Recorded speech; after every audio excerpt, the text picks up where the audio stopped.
Welcome to the Good Games Podcast, episode number 213.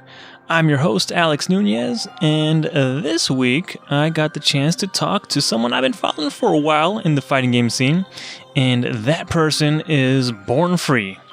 Yes, that's the moniker that he's given himself, but he's probably most famous for his interview series of some of the top fighting game players in the world. And yeah, his content is unique because it feels like it stands out because for whatever reason, there's not a lot of people interviewing these players, at least not as in-depth as BornFree is doing. So, I don't know. I've loved getting that kind of access to the players and insight into their mindset. So once the opportunity came up, I couldn't turn it down to talk to the man responsible. So that's what this episode is all about. We got to talk about all kinds of things, largely about fighting games and the fighting game community in general. Lots of the ins and outs going on, both with games and the tournaments, kind of philosophizing, I guess, about things that fighting games can do better. But also we go into some general well-being stuff, like learning to take care of your mental health and making sure you're happy in what you're doing. So hopefully you enjoy the episode as much as I do. Definitely a pleasure talking to BornFree one-on-one. So if you are at all interested, definitely check out his YouTube channel. But also he's also been starting to stream on Twitch as well, so you can follow him a couple different ways. I'll have links to everything where you can get a hold of him, which will be in the show notes, which you can find over at innercitygeeks.com. But without further ado, here's episode 213 with BornFree.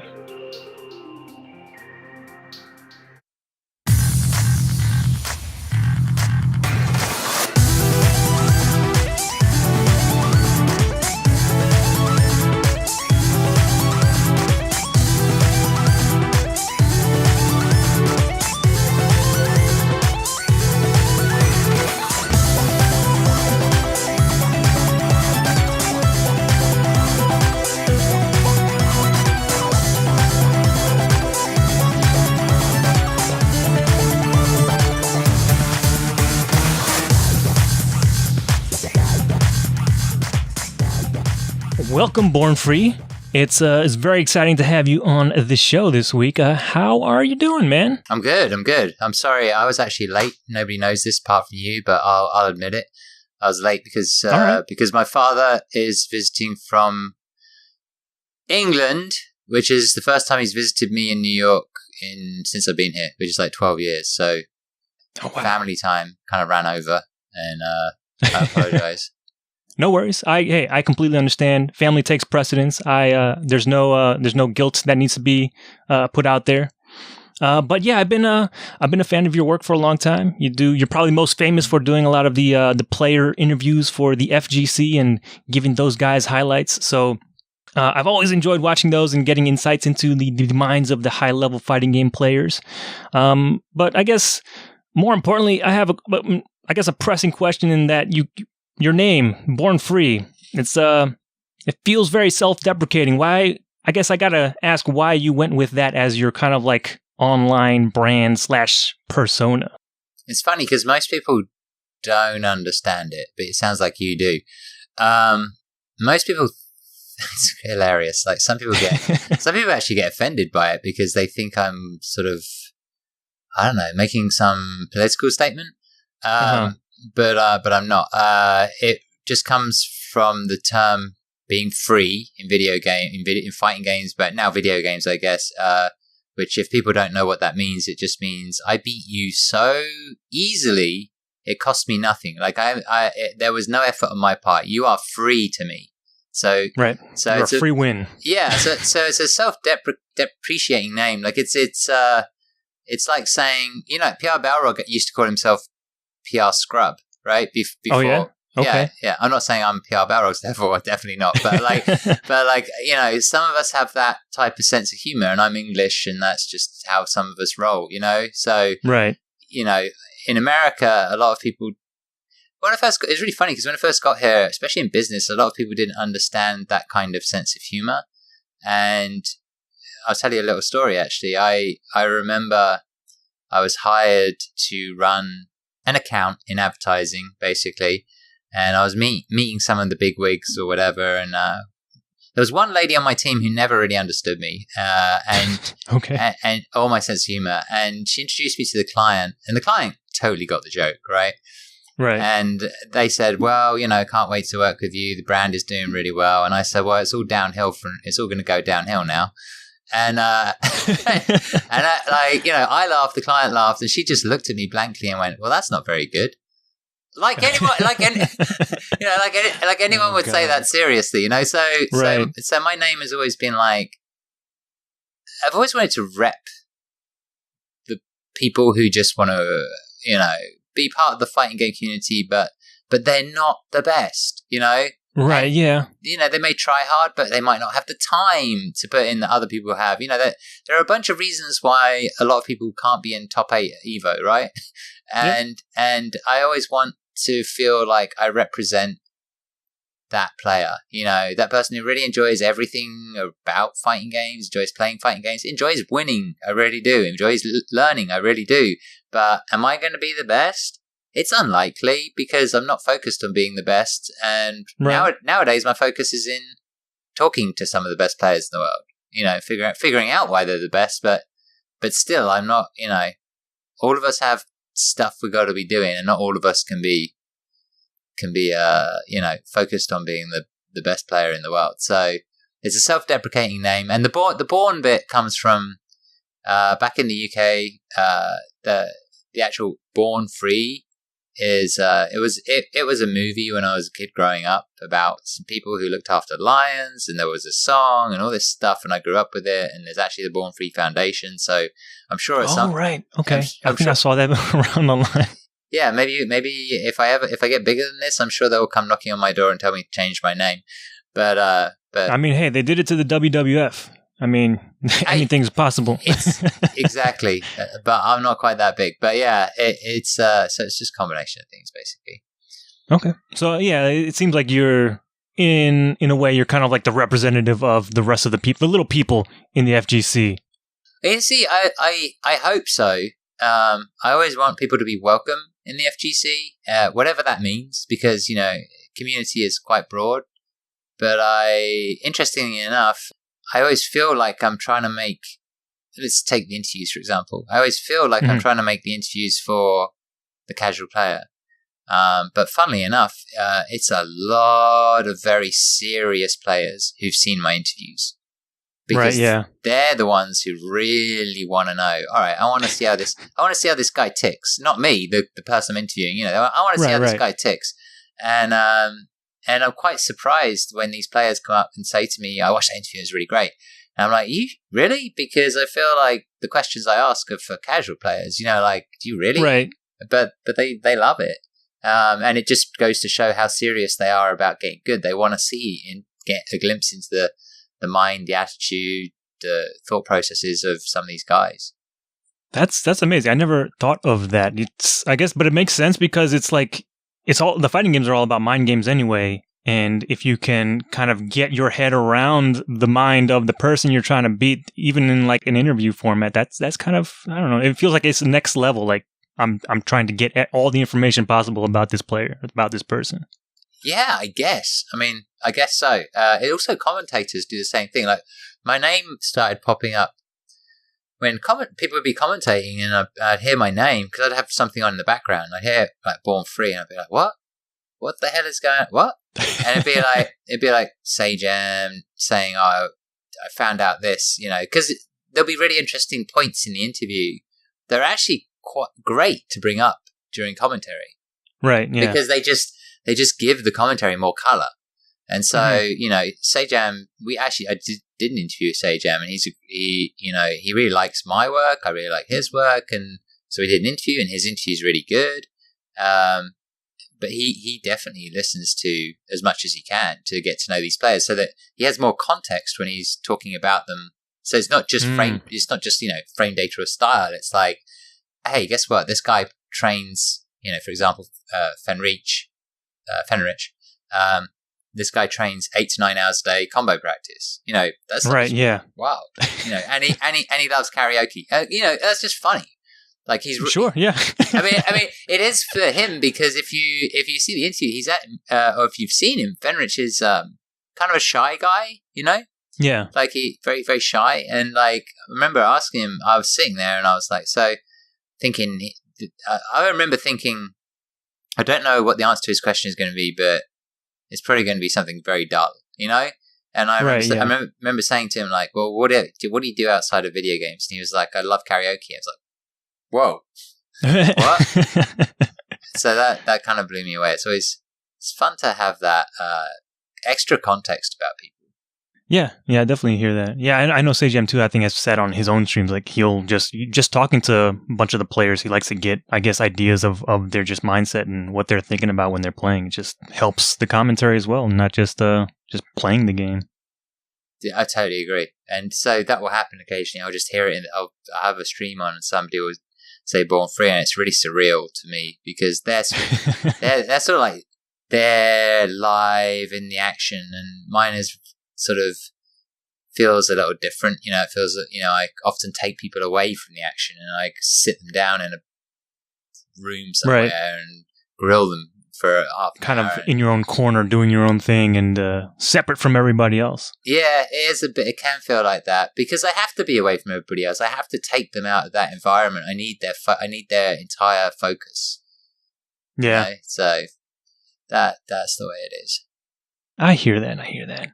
But I guess speaking of like your name getting out there, you've got this kind of, I think it's exciting. You've got this, I guess, partnership with UIU going on. I guess, I don't know if you want to discuss briefly, I guess, what that is, because you're not being sponsored by them. It's not like you're being flown out to tournaments to rack up them CPT points. No. But no, yeah. I mean, I want to be clear that I'm not getting paid anything. So like, okay. So I don't want people to like pull out of my Patreon or hesitate to donate just to keep the content going. I have partnered with them as part of their stream team, and okay. I guess there's a number of advantages to that. One is being part of a bigger team, and that's always that's always an interesting question. Is like, what does that really mean when you're doing something on an individual level? Because even sponsored players, it's like, what does it mean to be in a team?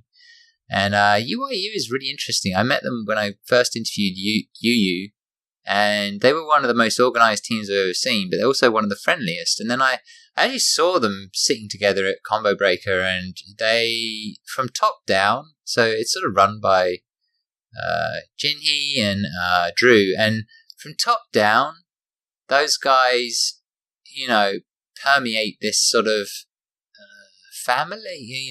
Family gets thrown around a lot, but they permeate this kind of idea of family, which is to sort of look out for each other. And you see all these guys, and they sit together and they cheer each other on. They get excited to be on they're excited to be on the team, and that it's kind of a clothing brand as well, which makes it cool. And the people that they have, the players that they have on their team have gotten better. I feel like they're I don't know the statistics on it, but I feel like ever since they sort of joined UIU, a lot of the players have gotten stronger because of this feeling of being part of something, this wanting to play for the team, Yeah, I guess because like being by yourself, it's easy to get complacent. But when you're on a team, it kind of that helps like propel you forward a little bit because you have all these people wanting to either be better or have you get better, or just you trying to keep up with them to make sure that you're not slacking in your own or pulling your own weight. Yeah, it's really it's a really interesting topic, and we could talk about it forever. But I've just recently got into anime. Actually, it's funny. Ball, yeah, I know, right? When Dragon Ball Fighters dropped, I got sucked into anime, and I just haven't. Okay. Well, let me tell you something. I guess this is kind of interesting. When Dragon Ball Fighters dropped, I kind of had a decision to make, right? Because I'd never seen the anime. Right. And it's hundreds of episodes, right? You've got Dragon Ball Z, you've got the original Dragon Ball, and you've got DragonAll Super, and you've got the movies, you've got everything, right? And so I thought, where should I invest my time? I can invest my time in the game, with very little knowledge of these characters, or I can invest myself in the anime. And it was becoming clear to me when the game dropped that there was all these comparisons to the anime and like, look at this frame by frame with the manga and all that. And I was like, well, people really love the anime, and some of the people really grew up with the anime, and and it feels like my interviews are going to suffer if I don't know the anime. And so I'm rubbish at the game because I spent all of my time watching anime and catching up. And then when it came to interview time, the interviews were some of the funnest interviews I've ever had, because we would sit there and we would talk about the game, and then we would just talk about the anime. And most people who bought that game knew the anime, so it really brought the interviews to life. Anyway, I got sucked into that. Recently, I've been watching something called Hanit. If you told me this a year ago, I would have laughed at you, but I'm watching an anime, a sports anime about these girls who play badminton, right? Okay. And it's dope. It's like really, really good, right? But one of the themes is, what does it mean to be in a team when you're just playing in an individual sport? You can play doubles, but primarily it's focused on the individual, right? At least the anime is focused on singles. And so what does it mean to be in like a team? Because they're like club teams, like a high school, whatever the fuck. And it's a really interesting topic, because some people, they love that camaraderie. They love being part of the team. The team is what gives them power. Right. And whereas other people laugh and scoff at it and, just get on and do their thing. And, as one of the characters recently said, I'm not here to make friends, And I find that interesting. And I think the thing about UIU is I do believe that if they had somebody on their team who was like that, who was like the one I was talking about, like this idea of, I'm not here to make friends. I don't think that they'd have that person stick around for long. That's not UIU. Obviously, I don't represent UIU, but I feel like they are not just about, hey, we're going to just grab the greatest player out there regardless of their attitude. I think they are very much sort of a mixture of various things, but that I think people have to fit their brand. And I like them a lot, and they convinced me to, like, Jinhee convinced me to do a meet and greet and Evo, and this is before they decided to have me join the stream team. Right. And then, so I just thought they were cool people, and I got on with them, and it was awesome. And in the future, I'd interview more of their players, and it'd be easy because they're great, and they get players to turn up on time and all that stuff. And then they were like, well, join our stream team. And it's been good because it's forcing me to actually start my stream and start streaming. So I don't know. I only have good things to say about them, and it all comes truthfully from the heart. And I know I'm not sponsored, and no, there aren't any major obligations, and no, they're not going to censor me. Like they're not going to stop me from asking the questions that I want to ask. You know, like about the game, because that's one of the big things is everybody gets censored. Like, what questions can I ask? What can't I ask? There's sponsors, this, that, and the other. And I like to ask about the game. That's, what do you think about the game right now? How do you feel about its state it's in? What would you like to see improved? Right. Do you think there are problems? And if I interview 10 people and they tell me the same problem, then I actually think that's useful information for, useful feedback. So in a way, sometimes I feel like I'm doing a survey. On behalf of all the fighting game makers. I mean, they take the information. I know this from Capcom. They take the information, not just from my interviews, but they take information from my interviews and other interviews, and when players talk, and they send it to they take it all down and they send it to Japan, and they go, "This is the general feedback from players." So sometimes I do feel like I'm sort of doing a survey for them, but I'm not sure they always like the answers. That's the only thing.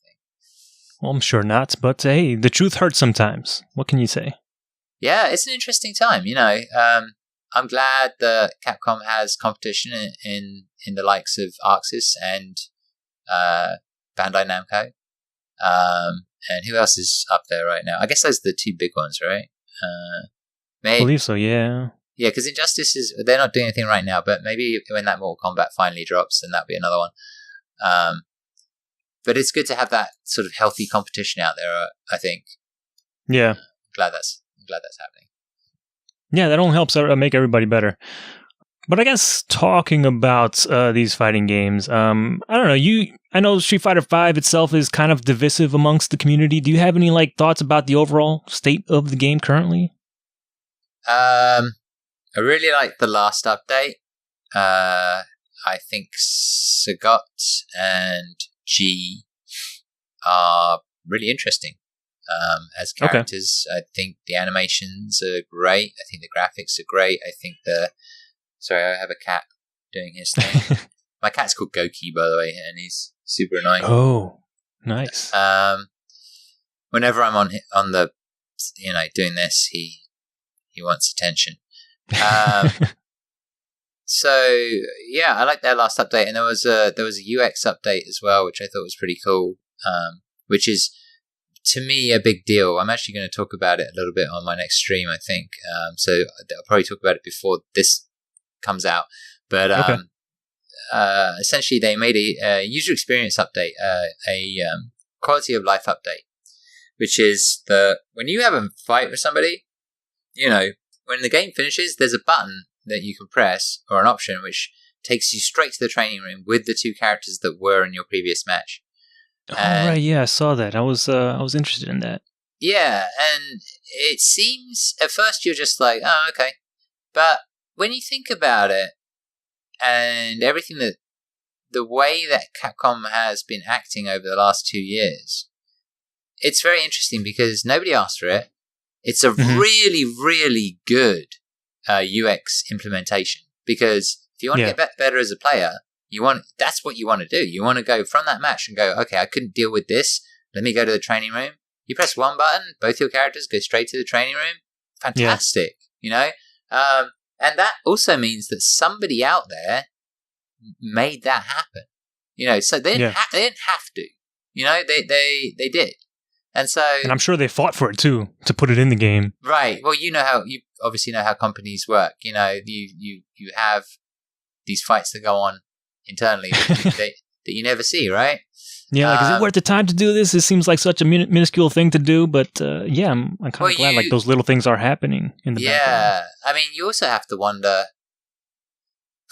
I mean, when you talk about the state of the game, so we're 2 years in, right? And they said they would keep going with DLC till 2020, so that's another 2 seasons. And, and then the game was a mess when it was released. They've admitted that they've apologized for it. Ono apologized for it in a video.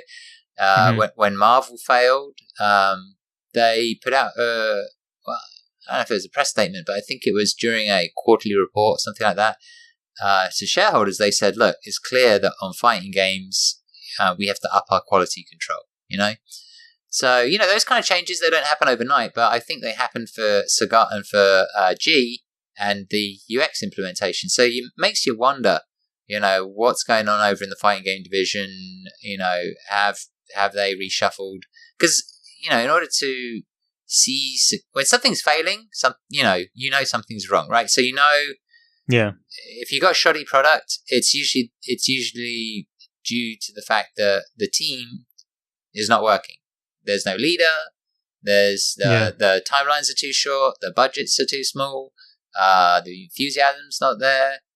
It's death by 1,000 paper cuts. It's not more like a committee. And so I was always very upset that there was effectively no Ono. There was no Ono on Street Fighter V. There was no Ono on Street Fighter 4.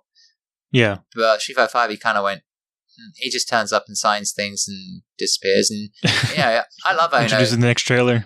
Yeah, I mean, I love Ono because of what he did Street Fighter 4 wise, but he sort of, he's never really taken ownership of 5. And there's a director called Nakamura, I think, who's on the down low, but I think he's pretty much the boss. He's on Twitter and he does a lot of tweeting of the Capcom, the CFN stuff. Here's a character in the background of this stage, and let me tell you their likes and dislikes and favorite meal and all that. Like, he loves that stuff, right? He's always retweeting that stuff. He's got like less than 2,000 followers, I think. I think nobody knows that he exists, which is really weird. Right. And then I think you have Ayano, the producer, who's the guy who dresses up in the Chun-Li costume all the time. He's always in Japan. He's always in Japan, but he's never in America.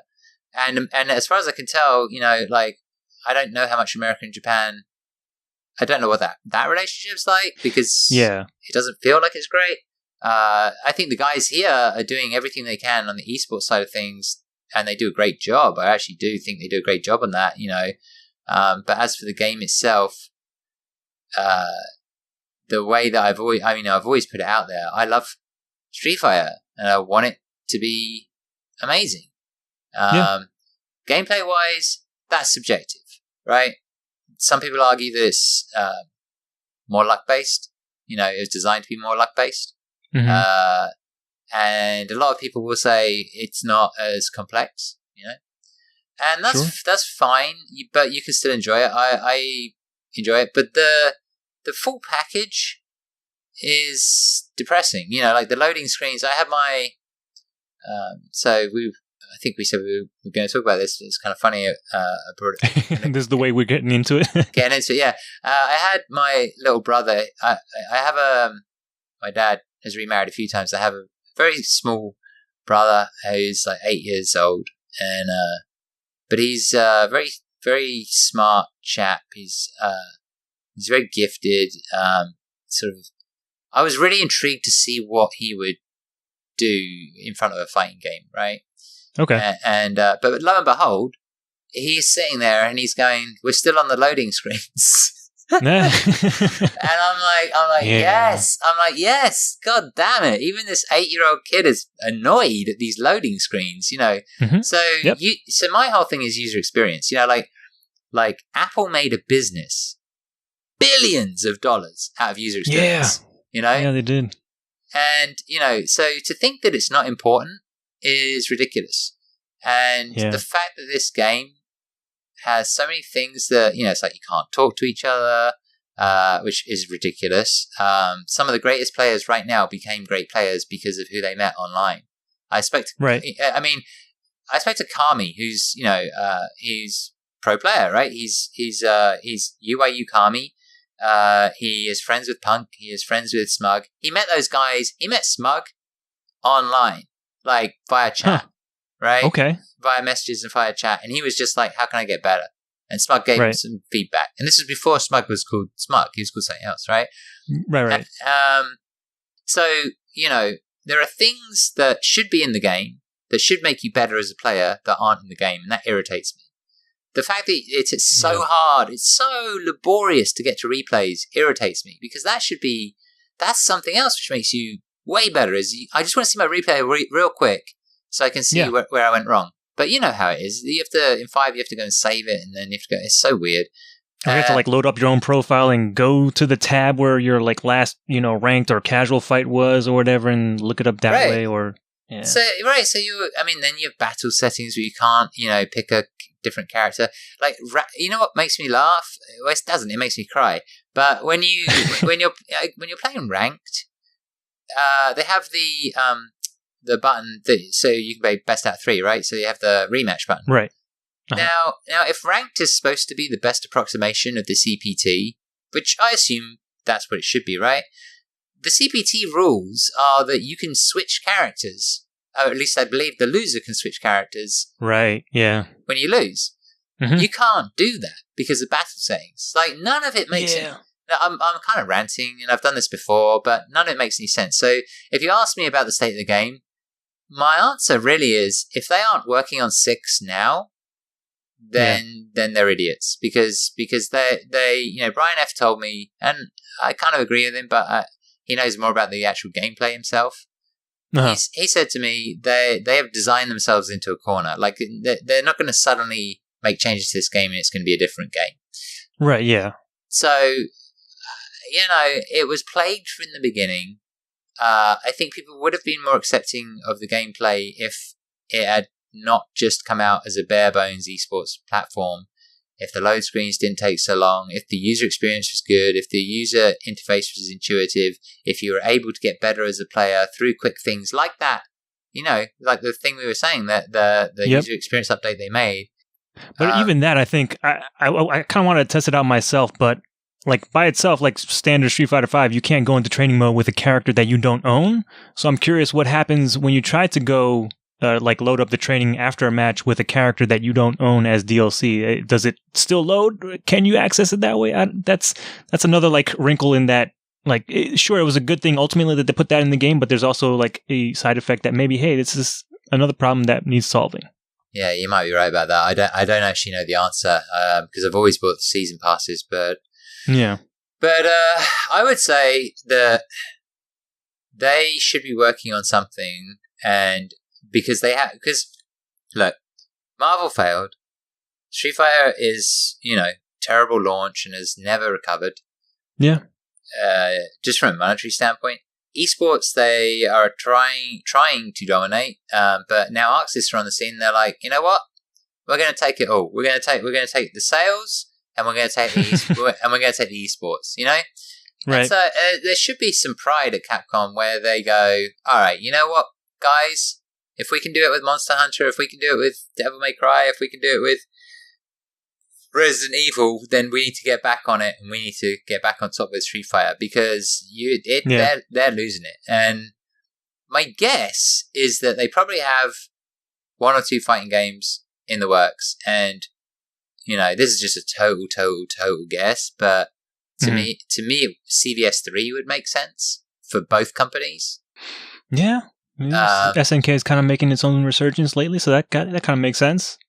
Yeah, well, you could also argue that they're not doing that well, right? Because King of Fighters is not doing great. So, but they got SNK Heroines or whatever. Heroines around the corner. That's coming. There's a lot of games on the market, but then there's the idea of Street Fighter 6, and I don't quite know how you go about that and make it feel fresh and market it and da. But I do think they need to be working on something now. And I do think now is the opportunity for us, because I've actually switched up. I used to ask players, what do you think of Street Fighter 5? What do you want to see improve in the future? So I've switched that question up because I'm like, well, maybe we can impact what's coming, in 2020 or whatever, right? 2021. Sure. So my question now is, what do you want to see? What would you like to see return in Street Fighter 6? And I say Street Fighter 6 broadly, just meaning basically whatever next fighting game they make. But, what do you want to see return? You want to see a better whiff punishing? You want to see more zoning? Do you want to see the fundamentals that you had before? Do you want to see more defensive options? Do you want to see more core mechanics? Alioun is, I should stream the interview with Alioun. Alioun is a very thoughtful person. He's one of the interviews I did recently, which, I don't think he got a few views, but none of my interviews get enough because they're long form.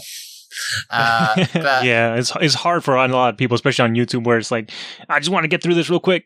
Yeah, but Alioun is a really smart guy, and I think some of the answers he had regarding Street, because he plays so many games, and he has and he watches my interviews, so he already came into my interview knowing kind of, I think, what was coming at him, and what his answers would be, and it was a very thoughtful interview, and he just felt like a lot of what was going on in Street Fighter 5 is that gameplay-wise, right, that the core mechanics are lacking, and not stable enough, strong enough to help characters through balance patches, basically. Yeah. And a lot of the mechanics are introduced. Dominion said this to me. He's another smart chap. Dominion said a lot of the mechanics in the game are being introduced via characters, which is, like a lot of the Arxis games are very different that I've noticed. A lot of the Arxis games are based around very strong core mechanics and every character can sort of use those mechanics. And then, then they have little things that differentiate them, but not as differentiating as 5, Street Fighter 5. Okay. So, where I think the game is at the moment is, I think it's going to be hard for them to bring in new gamers. It seems like that Arcade Edition didn't work. Like that was their chance. It felt like that was the one chance they got. that was like rebrand it, new game, like new reviews, blah. And yeah, it's got more stuff going on. A lot of people really like the arcade mode. I have friends who play it all the time, actually. There's a lot of loud people online who tell you that no one plays arcade mode, but people do play it. I have friends who play it and think it's interesting. But it's not the only thing that should be in a game. I think the point was from a lot of people that they enjoy it, and it's always meant something to them in Street Fighter, you know? Yeah. But I think the game is... I just feel like the game is what it is. You know, I don't think it's going to change. I think you have to either accept it or you have to move on. And, you know, I play it. I enjoy it. Akuma's cool. I think Saga is cool. And I haven't even tried G yet. And apparently I heard he's amazing. Yeah, he seems pretty good. I wasn't expecting much when they first announced like the season 3 characters, but when they revealed his trailer at EVO, I was like losing my mind. I was like, holy shit, G looks amazing. Right. So yeah, when I was in the building and when they did the G reveal, everyone was a bit confused. But since playing him, people have really loved him, and I've purposely not played him because I want to do it on stream. Like I want to play the little story. I want to talk to everybody about Q, the link with Q. You know, talk about the theory and you know, just kind of do my thing. Because you're not going to see like, you know, Grandmaster level G from me. What you're going to see. So you're just going to, you know, we're going to have some fun. And G is if we're going to talk about lore and theories and speculation, you know, I love that stuff. So I'll probably do that. Yeah, a lot of people do. Like, I don't put too much stock in like stories in fighting games, but you know, there are a lot of people that do, and I feel like that's yet another thing that's kind of missing in Street Fighter V, where it's maybe not done as well. Yeah, the general story mode, everything has. I'll be honest, everything has felt rushed, apart from G and Sagat and that UX update. Everything before that has felt rushed. Even arcade mode, because you know what? Yeah. Oh god, this is. I was going to make a video about this, or I was going to make a skit actually. Maybe I still will. I don't know, but like the fact that arcade mode doesn't have the car is just. Oh my god! Yeah. Weird to me. Like they chose the barrels over the car. Like. Yeah, it's bizarre. Because the car is so iconic, right? And I get you could make a decision based on it's more skillful to take on the barrels. Yeah, it is. The car is just, you just smash it up. But the car, and then the wall, I think they had a wall in the SNES version, I can't remember, that's not so famous. But the car, Red Bull, you know, major sponsor, had like a VR version of that, right? Oh, really? Okay. Yeah, at one of the tournaments, I forget which tournament it was, they had like a VR version where you could beat up the car with your fists, and you were in Street Fighter. You were in Street Fighter, basically. You were beating up the car. Right. Everyone was doing it, and I thought, that's cool. What a cool idea. And the reason it was cool is because they understood, like, people love the car. Yeah, it's iconic. I mean, I remember talking to John Takeuchi about, like, things that he liked in the game, and he was like, I just love beating up the car. And I was like... I was talking to this kid who's like, I don't know, 17 or however old he is, and I was just like... Surprised he even knows about the car. Yeah, exactly. Like, what is he talking about? But he's played, I guess, 4, maybe he has the car in it. I can't remember. I think it does. But he remembers the car, and he was, you know, I guess, like, he wanted the car to come back. Because I had asked him what he wanted to see in Street Fighter 5, and I think that was one of his answers. His answers were always kind of like, they were just always related to fun, you know? Right, yeah. And it's that's one of the interesting things is when you talk to pro players, you expect their answers to be about mechanics and frame data and all this garbage, and so many of them just want to have fun. Yep. That's what games are all about, man. Even at the top level, like that's where they retain their interest. It's fun. So some of the players who've dropped out of 5 dropped out because of fun. The fun factor. For them, they've lost the fun factor. If it was all about frame data, I mean, we know it's not. I mean, people will say this, like you'll go on forums, people will say it doesn't matter. It's all about the frame data. Graphics don't matter. Da, da, da, da. And then you're like, all right, let me take away the graphics. Let me take away your favorite characters. And let's have functions in Marvel. How do you feel now? And then all of a sudden, it's fucking people are rioting on the streets. Yeah, you're just playing with a hitbox viewer, and that's the game for you. Sure. That was always my joke. When people tried to act like they were pros, and like all they needed was hitboxes, I was just like, no, wow, there's no way. Yeah, no, you can't. No, that's not a game. It's not a game. Make a game, and I think that's the big thing with Capcom. If you're going to make another fighting game, please just make a fun game. We already we already know you make competitive games. Like, we know you don't make party games. You've been making this since 1991 too. The competitive side of it is always going to be there, and it will always be an esport, I think. But make a fun game. Yeah, that seemed to be like the general consensus, especially when Street Fighter V first launched. It's like the reason it came out so fast was because of the esports side. Like, they wanted to push it for their own like CPT circuit, and maybe that's why certain things were a little rushed and maybe not ready for final release.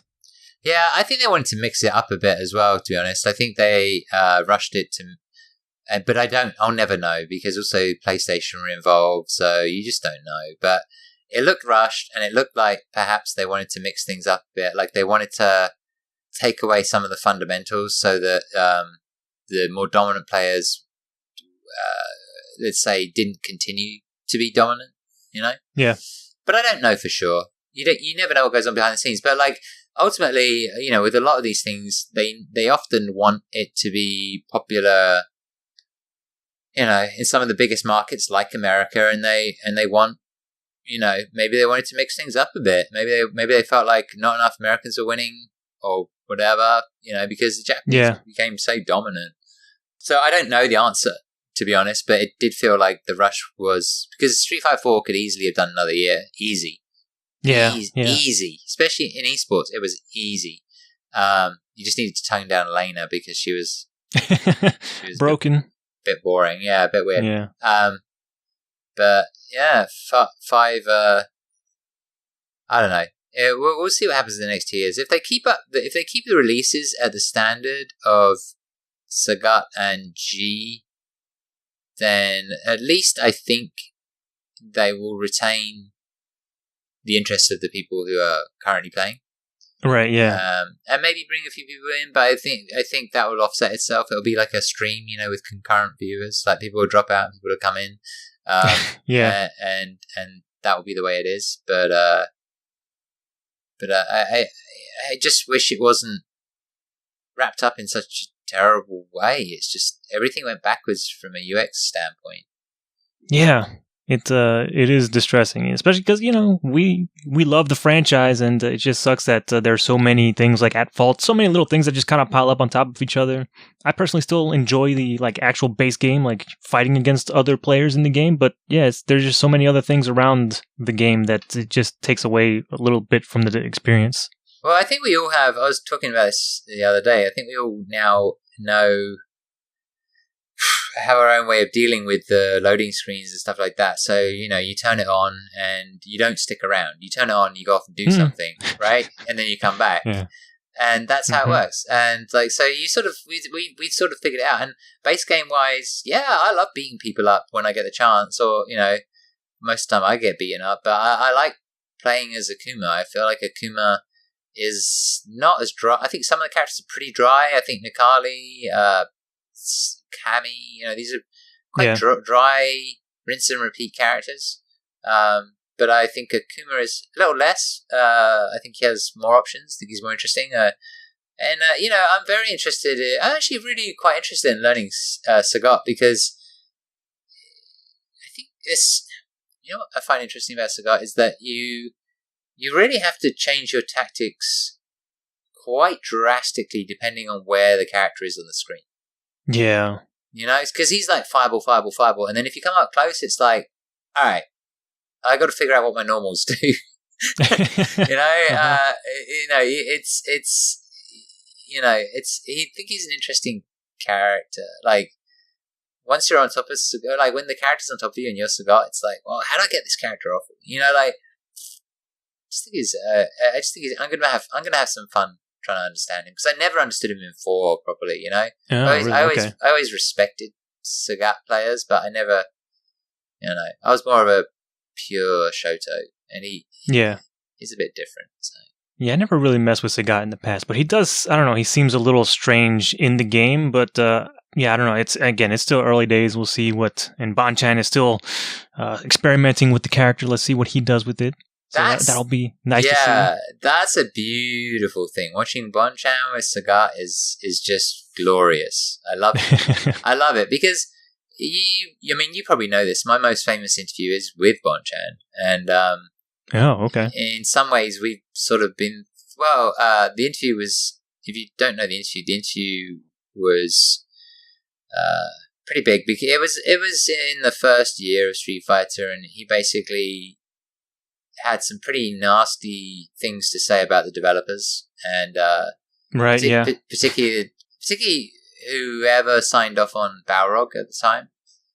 He just thought Balrog was a dumb character, and we had this interview kind of went viral in Japan and whatever, and he doesn't regret doing it because it was important, but it wasn't. He was very outspoken. Let's say for a sponsored player, he's very outspoken, and these days, it's hard to be outspoken when there are invitationals and things at stake, right?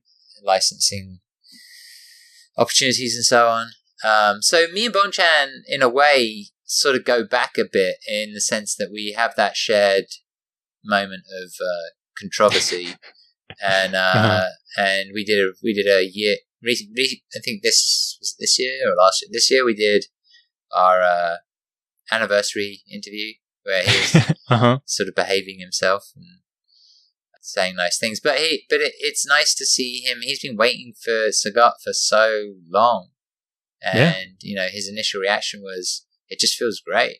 Like playing the character feels great." He really likes him. Some of the Sagat players don't like. I'm not sure, but I'm not sure that L.I. Joe likes him. But I don't know if he's changed his mind. But I don't think he liked him initially. Right. But a lot of these characters, when they return, people don't like them. Like because they come back different, especially in this game. They do a lot of different design things with the characters, and sometimes, at least initially, people reject change. Cody players are not loving Cody, that's for sure. Sakura players are not loving Sakura. But I'll tell you, Takedo, he did not like Akuma initially. And he told me that later on. He didn't tell me at the time. He didn't want to make a comment at the time. I asked him at the time. And he was like, no comment. And then, but he put the work in and has done some fantastic things with the character. So, this game, interestingly enough, this game, I think Takedo really enjoys this game because why not? It's really, this game has really put him on the map, Yeah, for real. He's probably one, if not the most consistent player right now in the game. Yeah, certainly. He's won. He won Evo. He's won a bunch of stuff. He won ESL. He won. There's a bunch of stuff he won E-League. Right, yeah. So he's done extremely well. So I think he enjoys it. But he's definitely a player. He was already turning into a really, really, really solid player at the end of 4 as well. Yeah. It's been fun to watch his kind of ascendance in a way. He's reached new plateaus, it seems. He has. He just didn't beat Daigo in the first of 10, which sucks. But maybe next time, hopefully, he can learn from his failures. Yeah, I hope so. I think Daigo's in many ways always going to be in his head. And I think Daigo sort of knows that. But I don't know. They know. I've tried to get to the bottom of it with Takedo, and everyone loves Daigo so much that it's sacrosanct to suggest that he's anything but the god. But whereas when you hit competition time, Takedo has actually consistently beat him. So it's pretty interesting, that whole first to 10 thing.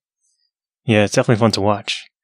But I guess to switch gears just a bit, I know it's obvious you love fighting games, but I'm kind of interested in what your, I guess, general gaming background is, other video games and things like that. Like, where I don't know, what was like the first video games that you started getting into, and I guess what's currently some of your favorite games to play or have played in the past? My current favorite games, if you go to Li Joe's timeline on Twitter, every game that he hates is my favorite game.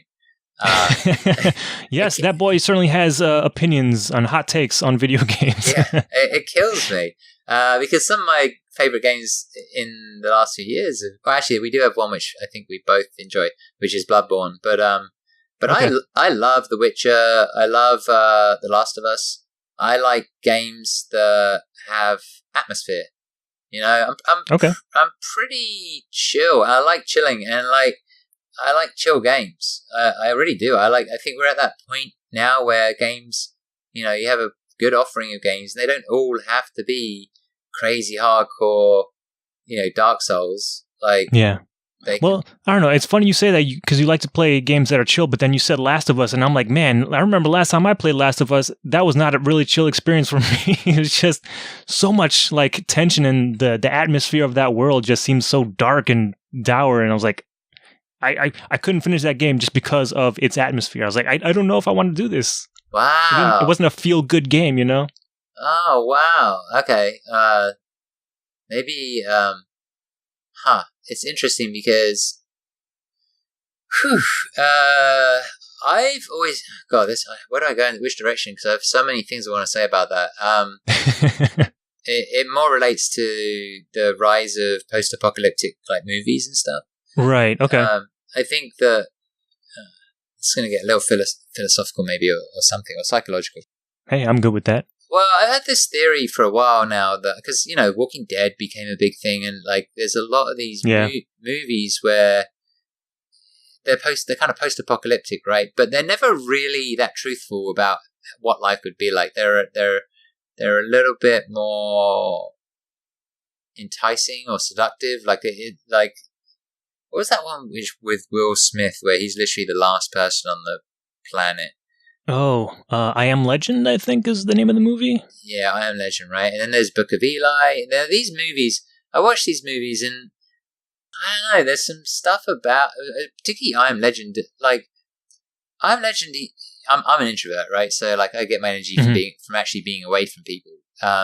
Right, okay. And so I can spend time on my own. And I love I Am Legend because it's like, he can just cruise around New York, right?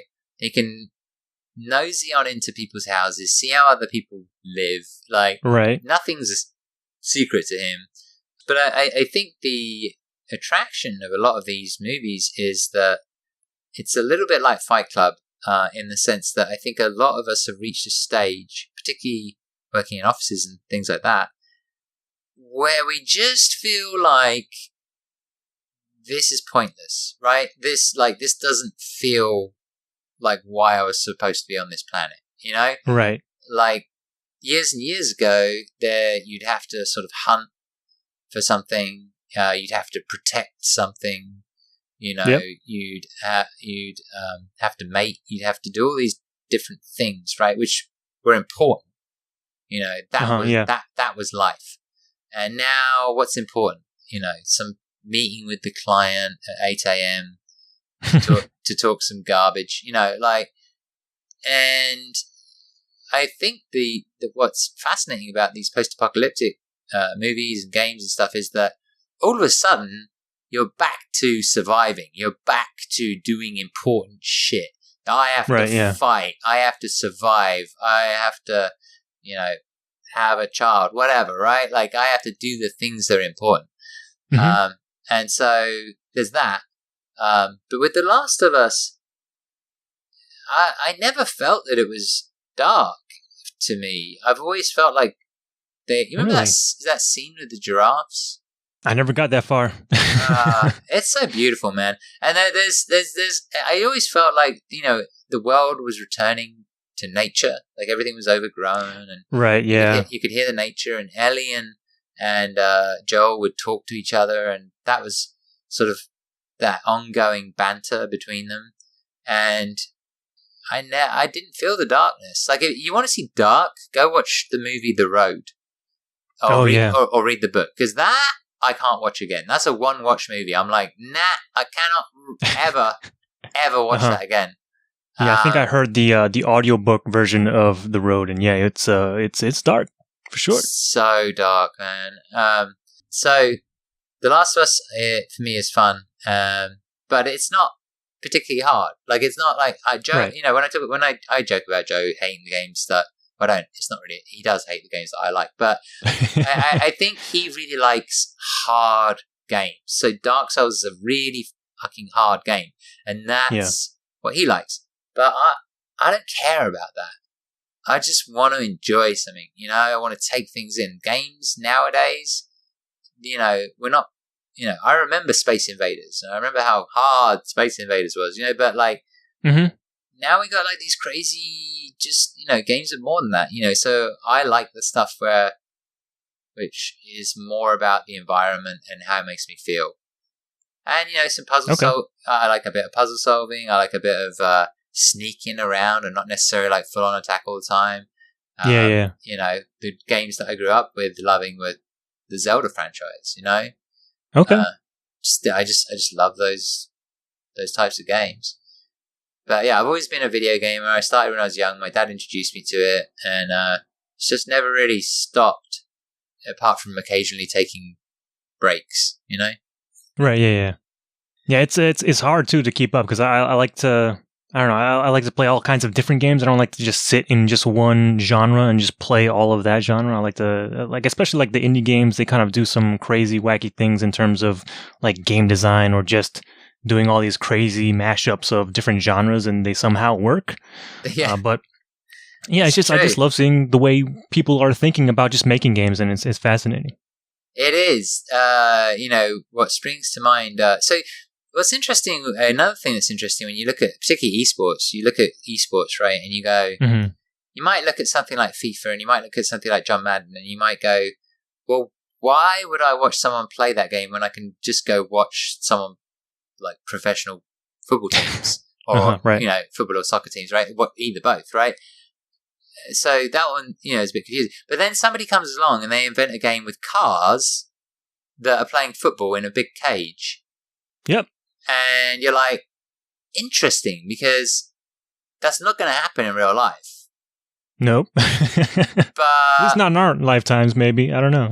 You know, but it in the video game world, it sort of feels like that is the type of thing which should be going on in the video game world, you know? Yeah. Or, you know, I've actually never played it, but Fortnite, right? I've seen it. You know, it's a lot of, you know, no one can build like that in real life, but somehow that game works. I mean, I know it's free, but somehow it works. You know, this idea of building, which to me is bizarre. Yeah. Like, for me, when I want to play that kind of game, like, building is the last thing I want to do. I just want to shoot people. Yeah, but me too. I guess it's like the Minecraft generation, because that's all that was just building stuff. So maybe some of that just carried over, and like, hey, this is, you know, the next iteration on top of what Minecraft was doing. I had the same thought. Yeah. I had exactly the same thought. I was like, I don't get it. And then Minecraft popped into my head. I thought, all right, okay. There's a connection. Yeah, that must be what it is. So, oh, God. Well, I guess on the subject of video games, I guess fighting game wise, do you have any like standout either franchises or just like one of your favorite fighting game? I mean, Street Fighter 2 Turbo Hyper Fighting. I think it's just called Street Fighter 2 Hyper Fighting in America. I'm not sure, but where I grew up, it was called Street Fighter 2 Turbo Hyper Fighting, and that was the third iteration of Street Fighter 2. Okay. And that was the one that came out on the Super Nintendo. And you know, I just played that game to death. And then when I came to America, they used it on the Xbox to test the appetite of people before they released Street Fighter 4. So when I found it on the Xbox and I found out you could play people online, I was all over it. Like, that was the best thing that ever happened to me. I was like playing that online. It was you know, the online experience was utter garbage. But everyone congregated around the Xbox forums and would talk about it, and you know, it was interesting. But I've always been a Street Fighter. Yeah, Street Fighter has always been my thing. The game. Yeah, it's always been the game. Okay. Yeah, but nowadays, I love interviewing players from other games. I love watching other games. I try to play other games. That's the one sort of, for me, one of the good things that came out of 5's divisiveness, I guess, is okay. Well, let me go look at other stuff and see what's going on. And Dragon Ball has been a massive kick up the arse for Capcom, so I think that's good. Yeah, it certainly has. I hope it's a wake up call. Yeah. How about yourself? I guess right now, I feel like Street Fighter V is like my favorite fighting game right now. Oh, right now? Okay, yeah. Even like overall time, like, because I never really got like super competitive or like tried to learn any of the fighting games. Like, I only ever played casually until maybe Street Fighter 4 came out, and then I started getting exposed to the next level, like learning frame data and learning what combos are and stuff like that. But I've really taken to Street Fighter 5. But if I had to say something pre-Street Fighter 5, I want to say that would have to go to Virtua Fighter 4. That was okay. That was another moment. Just like one, like the single player was excellent in that game. They had like this Kumite mode, which was, I guess, essentially like a version of survival, but like you are going around in game to like different Japanese game centers and actually supposedly challenging other people. And I think there was some stuff about like the AI in the game was supposedly replicating the play style of a bunch of like Japanese players, which I don't know if that's true or not, but it sounded cool at the time. And the AI seemed like it was like I was progressing, like it was almost like a ranked system offline because, PS2 didn't have, much internet functionality. So it was a cool way to kind of replicate that experience of sort of being competitive, but just playing against the computer. Yeah. But it also had like this amazing like tutorial as well, and it went super in depth of like teaching you option selects and things like that. It was essentially like fighting game 101. It was kind of like my first exposure to like competitive play. Yeah, they need to get better. All of the companies need to get better at the training because one of the things that I thought was interesting, you ever played For Honor? I have not though, but I saw that it recently went like they have like a free to play or like a starter edition that went free on Steam like this week. So I think I might start checking that out. Yeah, I mean, I don't know. It always interested me. The first time I saw it at E3, and I was like, "Oh, it's Call of Duty, but it's a fighting game." So it's just people running around fighting each other, and it's sort of not Tekken, Soul Calibur style, I guess, like 3D. Okay. But what I found interesting about the training mode is they would show you these short videos, and they would categorize the characters. They would really give you a head start on the character. They would be like, okay, this guy is a zoner, right? He has a long staff. He needs to keep the other character at bay. And while they're explaining this, I think it was a voiceover actually.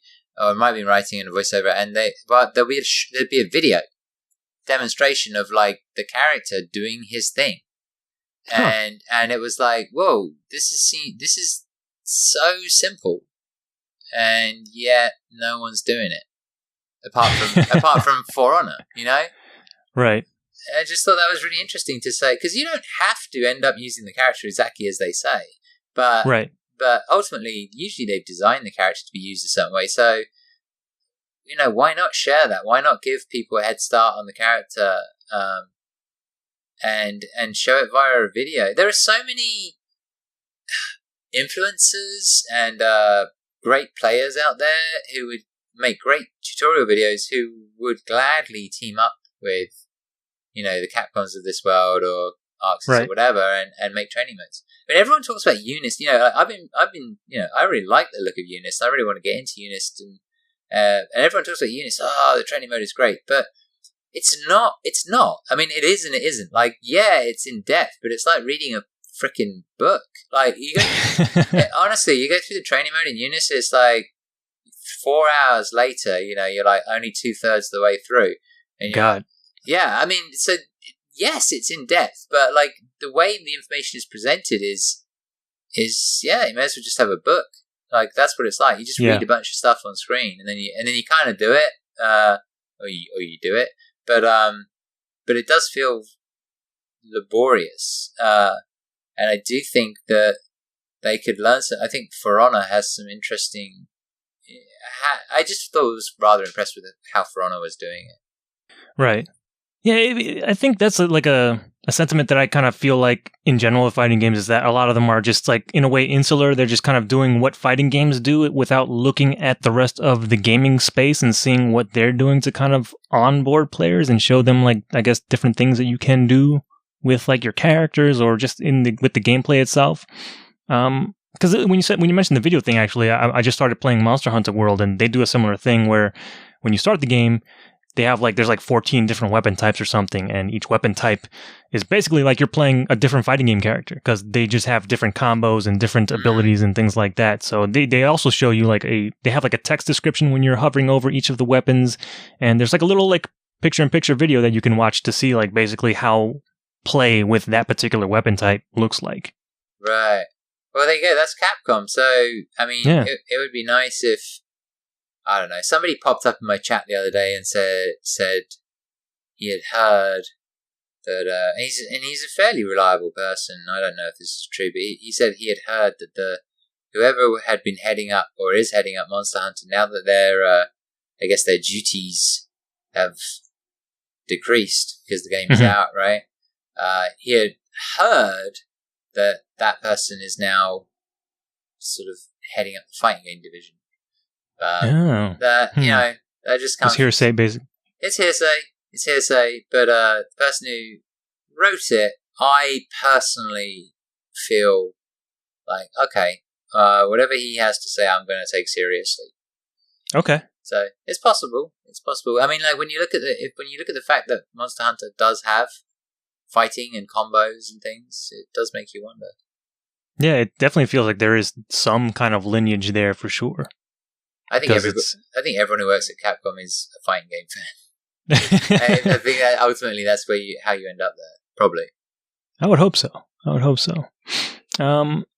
Maybe there's another kind of tangent, but I know you have a background in like corporate world, and you mentioned you did some marketing and stuff. But I guess what was the impetus, I guess, to leave that kind of world and that safety net, I guess, to just, I guess, do pure content creation, or is that too much of a reach? No, so it's a really weird concept for some people to wrap their heads around, but sometimes you can find yourself in a spot in life and you're like, how did I get here? Mm-hmm. You know, and this all needs to change. And yep. And sometimes it has to change overnight. So, I was making good money. I got to America. I hadn't decided to come to America. They kind of invited me here. I ended up staying and got a green card. And I was working away, and then I think one of the last accounts I was working on, at one point the client had been asking me, like, where's the passion, from the team? Uh-huh. Passion wasn't really something that I thought about much, to be honest. I just thought, well, look, I'd do my job. I come in, it's kind of fun, but that particular product was very, very difficult. I just remember thinking to myself, I don't know how anyone could possibly be passionate. It was such a boring product. And I was just, I have no idea. Like, it made me think more and more about passion. And then I started to think about, I guess I just felt like I was getting older, and like time had passed me by, and you start to feel your own mortality. I'm going to die soon, and like, what have I done? Like, yeah, this is all cool and everything. I'm sure people from the outside looking in, grass is always green, and they look at it and they go, wow, look at that guy working in advertising. He's making good money, whatever. Uh-huh. But, inside my brain, my mind, I was a very unhappy person. I wasn't healthy. I wasn't happy. And so I left, and it wasn't like I left and I went, I'm going to go and create content. It was more like, I know what I don't want to do. So right. Sometimes that's a good start, right? I was like, I know what I don't want to do, and now let's figure out what I do want to do. And it involved more than just what people see. Like, it involved a lot more. And it also involved spiritual journey is very pretentious, but it definitely involved trying to figure out some things about what worked for me, in terms of, I don't know, like what makes me fulfilled, right. How does exercise and nutrition affect my mood and the way my brain functions, and this and that and the other, and mm-hmm. How much sunshine do I need, and just crazy stuff, like, like everything, just like kind of trying to, it's sort of like cramming, like in a way it's like, okay, look, I'm not 20 anymore. I got to figure a lot of this stuff out quickly because, I was unhappy. I was actually depressed. And I'm sure people know this. I've talked about it, but being on meds and stuff, it saves your life. So I would recommend to anybody who is feeling depressed that they seek help, and guess what? Those drugs, they can save your life, and then they can give you an opportunity to try and figure out where things are going wrong. And everyone's different, and everyone has their own solutions, and some people will say there's an imbalance in my brain or whatever. That's fine. Like, I'm willing to believe whatever anybody has to say in regards to depression, because I can tell you this much: we don't know much about it. Yeah, we're still figuring things out ourselves. Yeah, and doctors are terrible, really bad. Yeah, really bad. I've had some really bad ones in my time, but I had a really good one in the last sort of 4 years. He's always pushed me. He doesn't even want to. A lot of the time, he never wants to give me drugs. He just wants me to do stuff. So, he wants me to exercise. He wants me to get sunlight. He wants me to stay on the right circadian rhythm. Get up in the morning and all that stuff. Right. Because there's a huge link between people who, night owls, as they call it, people whose circadian rhythm is messed up. There's a huge link between that and depression. But sorry, I don't want to go down this whole. So I'll bring it back. The point is, I was unhappy. I left the corporate world, and I decided to just, try and live my day by day, and try and figure out what I enjoyed doing. And so far, so good. I've never been happier. I've never felt more proud of what I've achieved, because these are things that I want to achieve. Right, exactly. So, and every day feels better. I've recently changed my diet. I'm doing a lot of keto, and people talk about weight loss, but hell, wow, the stuff that it's done for my head is insane. Yeah, like nutrition is highly important for like how you feel throughout the day. It's crazy. It isn't it. I mean, I know when you say it's crazy, it's just something that you say. Like I say, it's wild. It's right. Yeah, I should be more aware of the language, but yes. No. I didn't mean like in an offensive way. What I mean is like it's really not that crazy. That's the funny thing about it. Is that it should be the number one thing. It should be like. How do you feel? I feel shit. What are you putting in your body? That should be the first fucking question, right? Shouldn't it? It's like my car isn't working. What fuel are you putting in there? Well, I put bananas and water in it. Oh, okay. Well, that's not actually the fuel you're supposed to put in it. Like like that whole adage: you are what you eat. Yeah, you're gonna get me started on a massive rant about the food industry and like, because I've worked in advertising. I know how it works. I know what's being sold to people. I know how many billions and billions of dollars are in the food industry. I know. Christ. I know why the food pyramid is the way it is. It sucks. It really sucks. The lies we were told.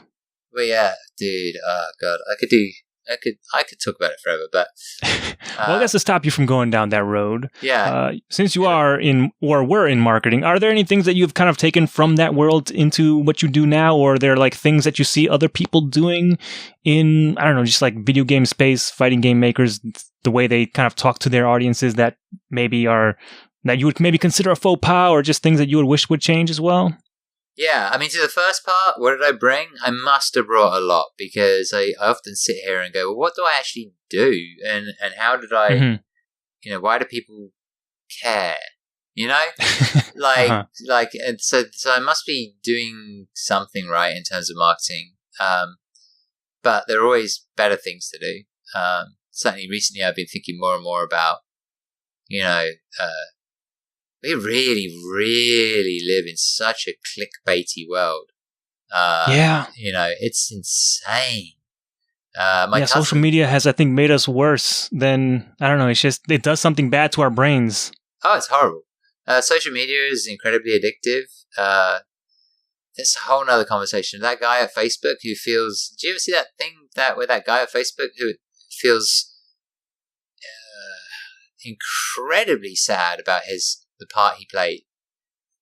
Really? In growing Facebook, because he's now sort of understanding what social media is doing to people. It's making them highly unproductive. It's making them very unhappy. And yet it's sort of like this love-hate relationship, because at the same time you and I are making a podcast. This wouldn't be possible without that. and I'm making videos and whatever. But there's definitely an element of social media, and I'm trying to keep it under control. Like the browsing, the being on Twitter every 5 minutes, the how many likes am I going to get for this type of stuff? Mm-hmm. Like, it's all, it gets your endorphins going. Exactly. And that's what he was talking about. He was saying that, as time went by, of course, their products are designed around that. Yeah. Facebook and Twitter and whatever, that's how it works. To the second part of your question, which was, I believe, what do I wish companies done differently? Yeah, and like in terms of like specific, like I guess marketing, or just in terms of communication with fans and buyers, consumers. Even though I hate using that word. Yeah, I hate going back to Capcom, but I mean, honestly, I wish someone had stood up and defended Street Fighter V from their side. Like they just left people shouting into a void, and it sucked. I wish someone had stood up and gone, "This is my game. This is what it's going to be. This is what it's about. These are the changes we're making. No crush counters aren't a mistake. That is the game. If you don't like it, get out." Like an Ed Boon or a Harada, someone like that. Right. And Ono used to do it for 4. Yeah. Yeah. Well, actually, that reminds me too, because I remember my ex co-host on the show. He, around the time Street Fighter V was coming out, they had showed it off at New York Comic Con. I guess like 2 or 3 years back now, and they had their panel, I guess, for Street Fighter, and I don't know if he did it or if someone he knew had gone up and asked Ono, or told Ono, I don't like Street Fighter V. Actually, I don't remember if it was around the DLC. I forget what the timeline is, but somebody had basically gone to Ono, complained about Street Fighter V, and I think Ono just came out and said, I'm sorry, but this is the game. You had your game, which was Street Fighter 4, and this is the game that we're making right now. And I guess the guy that asked the question was, respectful of the answer, but probably still unhappy about it. But I wish that was more, I guess, forward-facing in terms of the rest of the community, because I know there are plenty more people that felt like that one guy that went up to Ono. I just wish that was, it just feels like people are just shouting into the void, and then Capcom, as far as we can tell, Capcom is not hearing it because we're not hearing much back. Yeah. I think I would like to have seen some more back and forth and some communication, and just, people have questions, and it would be nice to get answers. It'd be nice to know that things are intentional. It'd be nice to know if anything's being addressed. The US guys tried. Like the US guys, a lot of them have left now, to be honest. But Haunts, I remember, he wrote on Reddit, I think, at one point. He had said, "Look, guys, these things, these issues you have, we've sent them to Japan." Okay. He couldn't really say much. I think the most he could say was I don't even think it was really hard for him to be able to actually straight up say this is being addressed. It was more just like, we hear you and we're listening, and we're sending this stuff. Like, it's not like we're not listening. Right. But I think I don't know.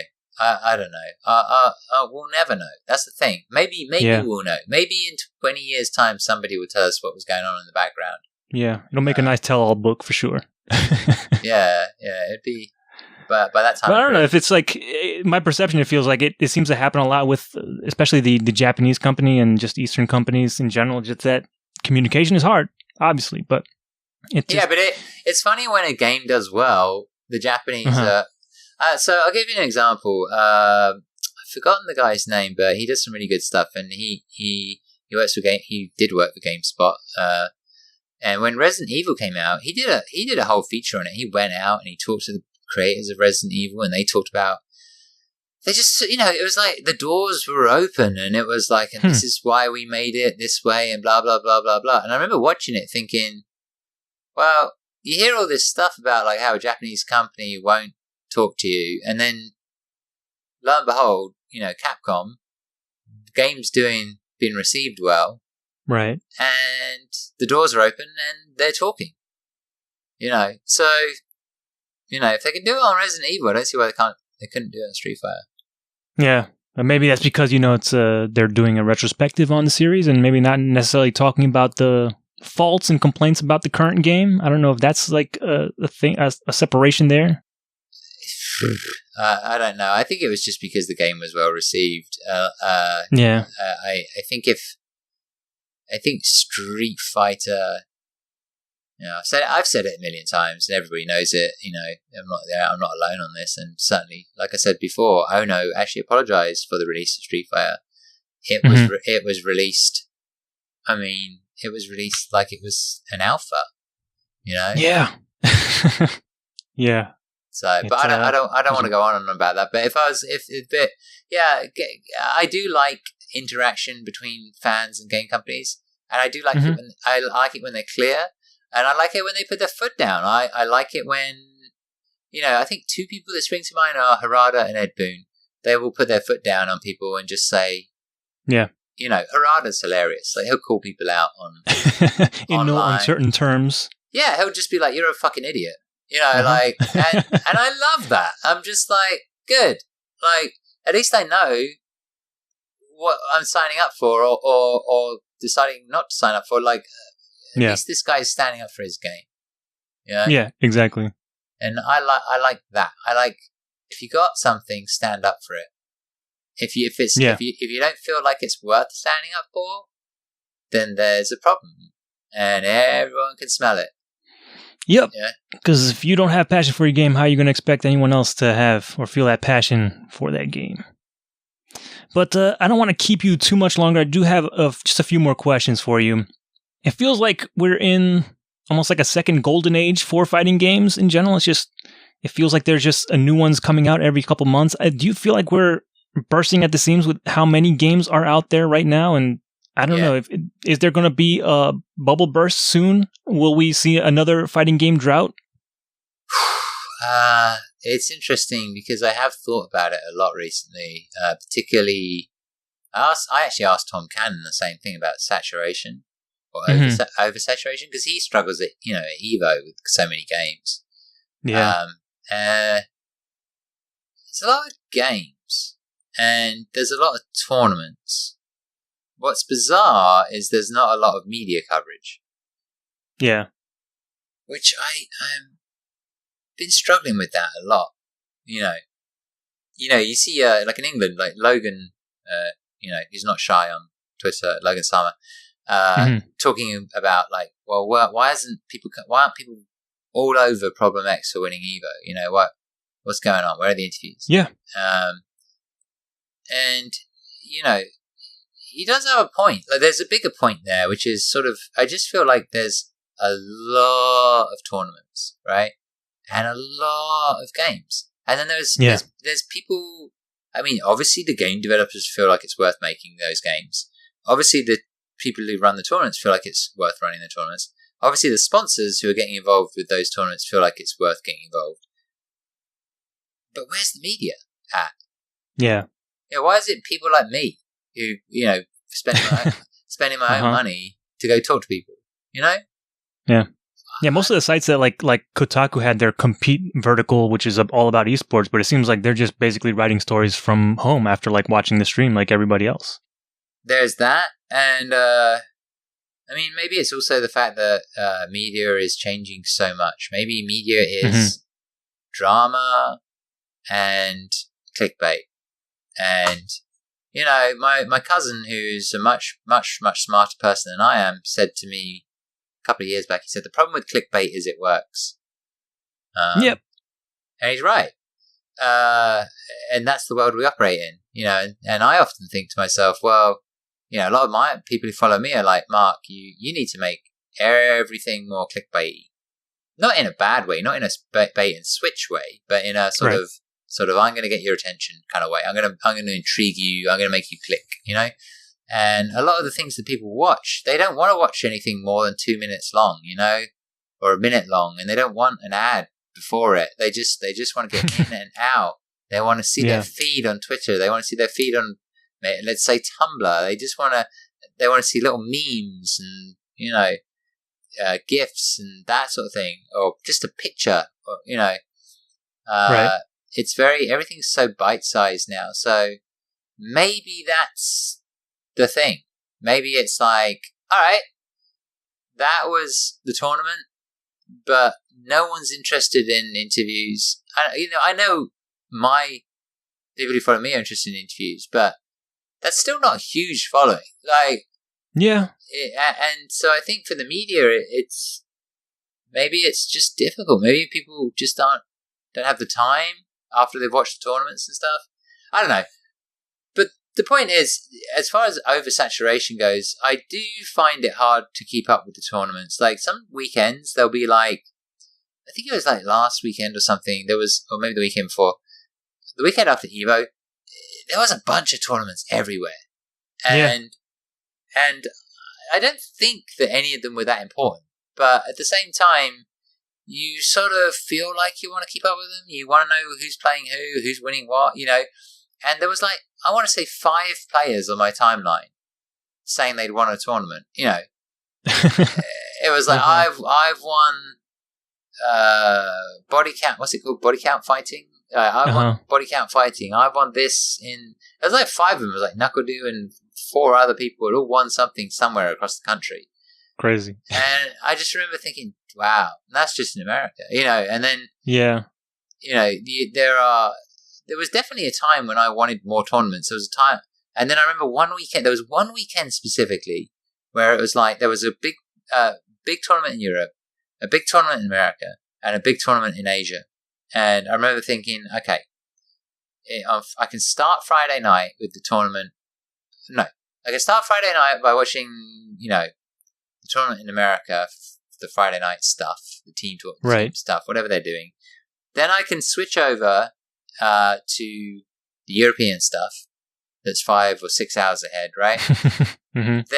Then you know, somewhere in the mix is like the Japanese or Asian stuff, and then it sort of like cycles over again. It's like Europe, you know, whatever the timeline is. But basically, I could have stayed up a weekend, and I remember thinking, wow, this is like the best thing ever. But that got old really quick. You know? Yeah. Yep. I hear that. Like when Evo comes around, that's like my Christmas. That's the time when I'll set aside, like, I'm going to just be a couch potato this weekend and have as many streams up as possible. But yeah, like you're saying, it's like every other weekend, it feels like there's that many tournaments happening, and I don't have the energy to muster for those other tournaments. Yeah, it's hard to, I mean, it's not terribly hard to understand which competitions are important, but it's hard to keep up with all of it when you're involved in some way in the scene. So like when I interview somebody, I kind of need to know, you know, well, what is this guy, what's he done recently, you know? Right. What's he been up to? You know, where's he been? And it's a little harder to stay up to speed with every single tournament all over the world. You know, there's just a lot of them. It might be better if like there were like seasons or something because right now it just seems like tournaments are happening year long. There's no delineation as to when, like, there's no off season really. So it's hard to, when everything is, you know, spread out like that, it's hard to keep up with everything since it's happening all the damn time. Yeah, I'm sure there must be an answer, but that's not how we operate at the moment. I mean, there definitely, you know, Capcom can, I guess, organize the CPT the way they want, but at the same time, there's still stuff going on. There's still, like, you know, ESL will occasionally do stuff. Body count fighting will do stuff. Like Red Bull would do their own thing. Yeah, there's Red Bull Conquest. Like, it feels like there's one every day. Now, that's not knocking Red Bull. I think Red Bull are amazing. You know, I think it's great that they're doing that just to begin with. Yeah, I think they do some of the best stuff in the FGC. But, you know, it leaves you wondering, like, what's important. And that sucks. So I think there's an oversaturation, and I don't know.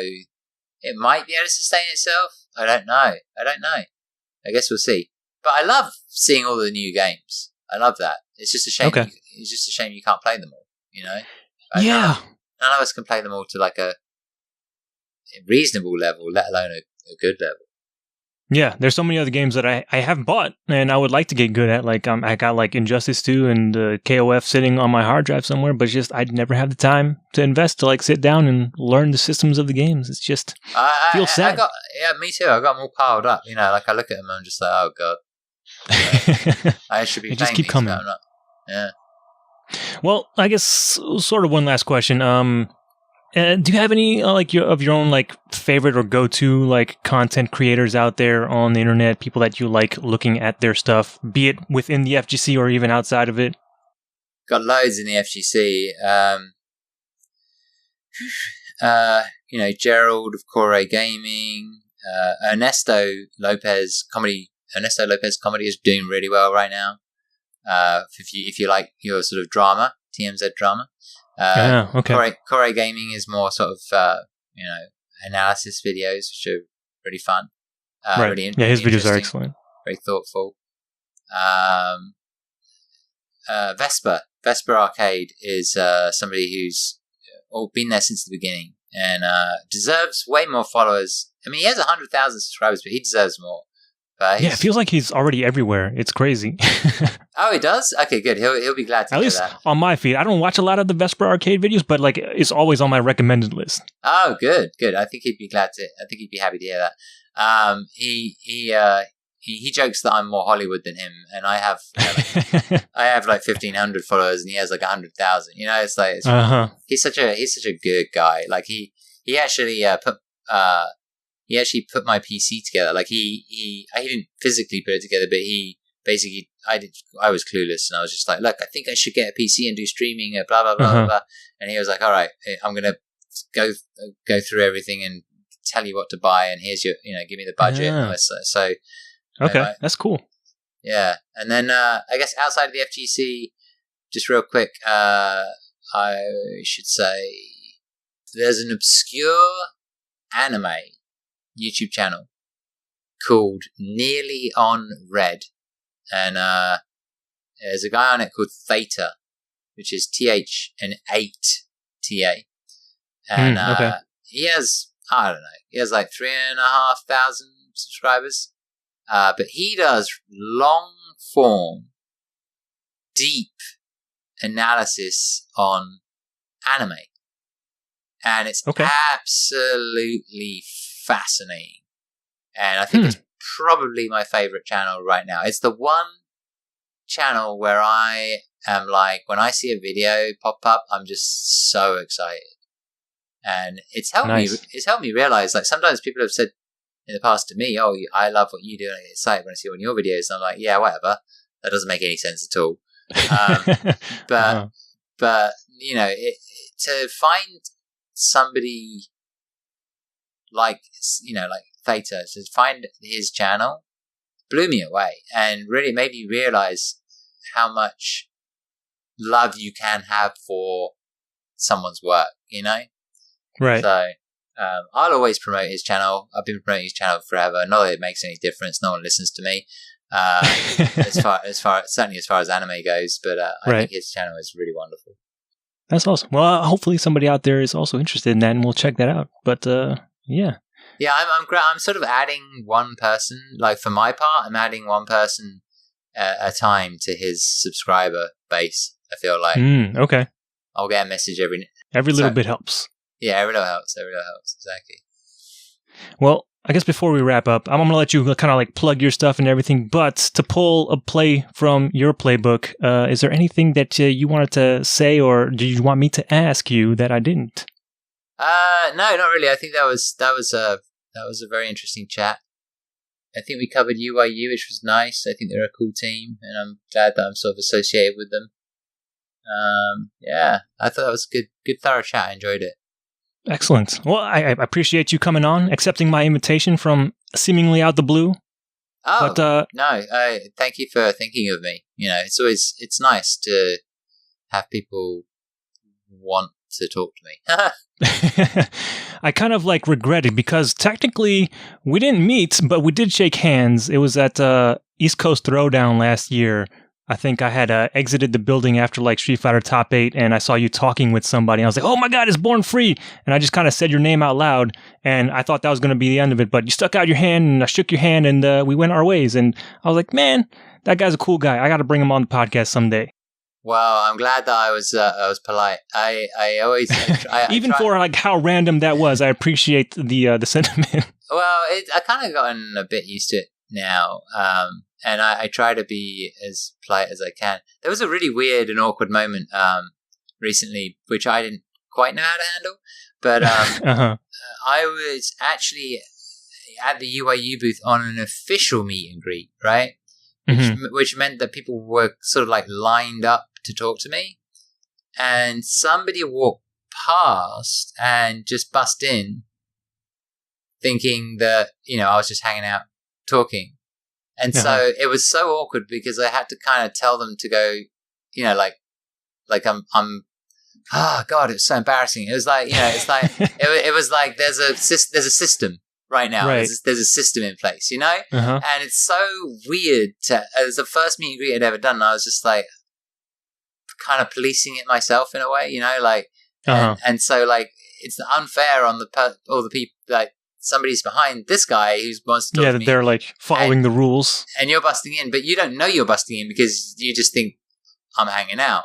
Right. So that was a bit weird. And I felt like a little rude because I was like, oh, you kind of, this is a meet and greet and you kind of got to go to the back of the line. He was like, no, it's cool. I just wanted to say hello. And I was like, yeah, okay. And I felt bad. Like I just felt like, good damn, I really screwed that up.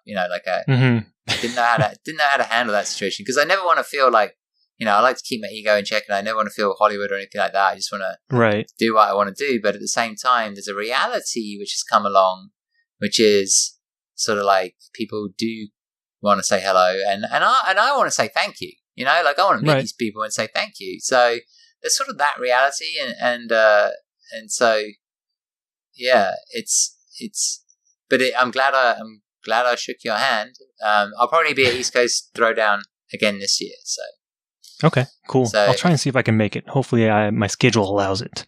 But are there any other events upcoming that you're planning on attending? Yeah, I hope to attend SCR. I think that will happen. Okay. And maybe Canada Cup because Toronto is not terribly far from New York. I think there's a way of making that work. I think, one of the hardest things I have happening at the moment is really just trying to, chug along and monetize things. I'm not good at that, I just kind of want to make content. But like, there's I think I'm right there with you. I just kind of want to make the thing and put it out there. Right. But there's this reality of like, if you want to make more content or a lot of content, or if you want to do it full time, then it's like, where are you going to make the money?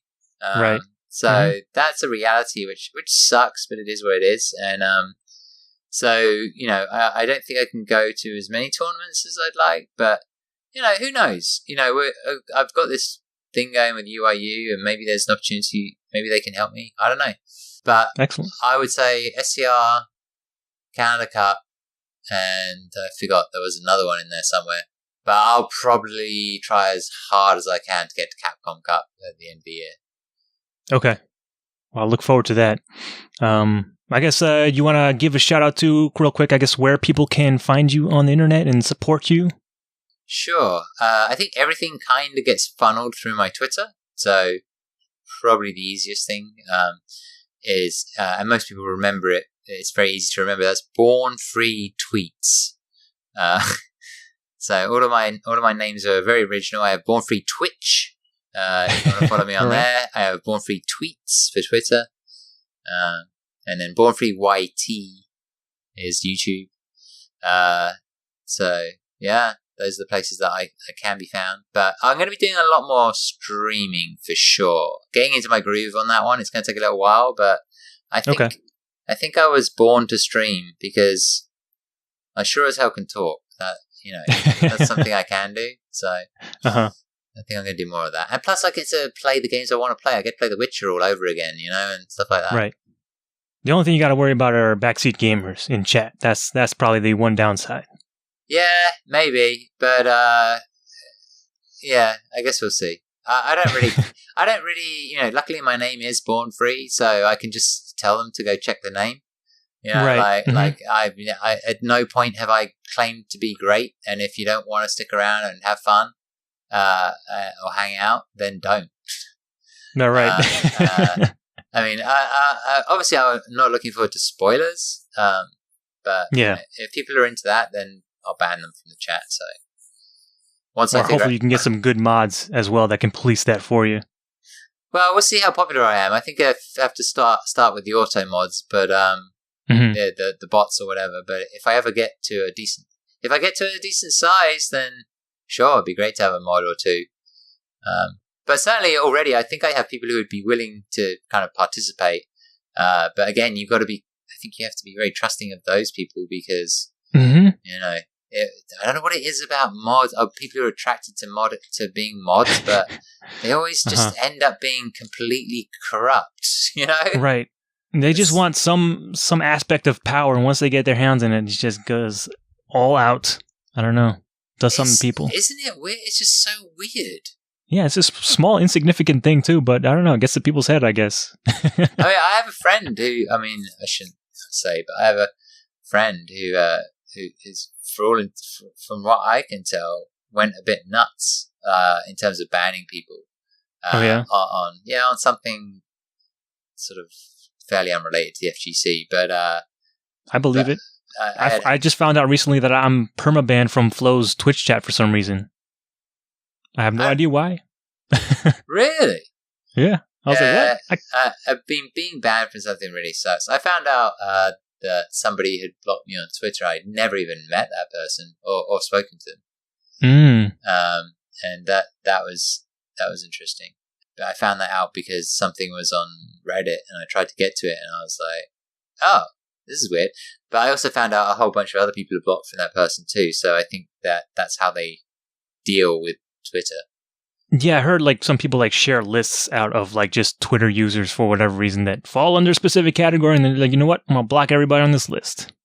Wow. I don't know why, but that's how it goes sometimes. I mean, it's up to the personality, I suppose. Up to some people get very irritated by people, I suppose. I do a lot of shit posting, so I don't know. You can mute people, you can block people. There are some people, but I don't do that, and I mute conversations, which might be harder work, but I'd rather do that than mute. I don't love muting and blocking people. If someone is coming after me, I don't know. I've never come across the situation, but if someone was to come after me, I guess maybe I would, but just blocking and muting people because I kind of don't like that person's jokes or perspective, or that they tweet too much or whatever. It just I don't know, it just feels very high maintenance. It just strikes me as a high maintenance attitude. Right? It's just fucking social media. Take it a little bit more lightly, I think. Try at least. Yeah. And are you still doing the Patreon thing as well? Yeah, I have 46 patrons, I think, and they're great. So, that's I primarily make my money by selling my old collection of Street Fighter statues at the moment. Yeah. But if people want to find me on Patreon, let me think. What the hell is the link for that? I'm sure it's probably BornFree Patreon, but actually, I have it here. It's patreon.com/MrBornFree. Oh, is I think I must have set it up just after ESL, because at ESL, the commentators kept calling me Mr. BornFree. So, oh, really? and then I started thinking about the BornFree Foundation in the UK, and I was like, I wonder if I change my name to Mr. BornFree, I could just get around everything. So yeah, I guess my Patreon is Mr. BornFree, but you can find the links for that on Twitter. You can find the links for that on YouTube. And if it's not, I'm not great at Patreon because I didn't realize Patreon was like a full-time job. But some people, I mean, it's like all these tiers and all that sort of stuff. It's like it's a bit of a class system. It's like if you spend $20, you get this. If you spend $30, you get this. If you spend $40, you get this. And I've never really figured that out because part of me doesn't like the idea of a class system idealistically, but maybe I'll change my mind if realistically I have to. Right. But I kind of like the idea of. I always wanted just everybody to like. I always thought it'd be cool if like everyone who watches my videos just gave $1, right? Because like be thousands of people giving $1 each, and that would be cool. But that's not really what happened. But if people want to give $1, that is fantastic. Yes. But I think I also have to figure out other ways to monetize, but that's for me to figure out. No one else's problem. But if they want to help, the Patreon is there, and I adore my patrons. Excellent. And I'll try and have all the links mentioned as well in the show notes of the podcast. And I guess I'll wrap up this show real quick. Just hang tight real quick. I'm going to do my normal spiel for the end of this show. But if you want to see the show notes and see all the links to follow BornFree, you can do that over at innercitygeeks.com. That is our home. That's where you can find all the archives of this podcast and where you can find all kinds of other geeky junk that we do on that website. If you want to follow us on social media, you can do that on Twitter. We're at Good Game Podcast. You can send us an email too if you want to give us some information. You got questions for us that you want answered on the air. You can do that also at goodgamespodcast@gmail.com. You can find this podcast pretty much wherever podcasts are: iTunes, Stitcher, Google Podcast. We're even on YouTube, even though this is an audio-only show. But hey, we want to be where the people are, so go ahead, follow, subscribe, rate if you can on whatever platform of choice. But again, I want to extend a great thank you to you, BornFree, for joining me on this podcast and just, chatting with me and spending some time out of your day. Well, thank you for having me. I know I can talk a lot, but I've very much enjoyed talking to you, Alex. So thanks for the questions. Thought they've been really interesting. Yeah, no problem. I also like getting sort of philosophical about things, and I thought you provided that well. So thank you again for coming on and sharing some of the stuff that's swimming around in your head with us. Yeah, it's only a tiny portion. You don't want to get too deep. That's for sure. Well, that's what your stream is for. So definitely hit up Twitch if you want to see or hear more of BornFree for sure. And with that, we'll see you next time, guys. Good games. Good games.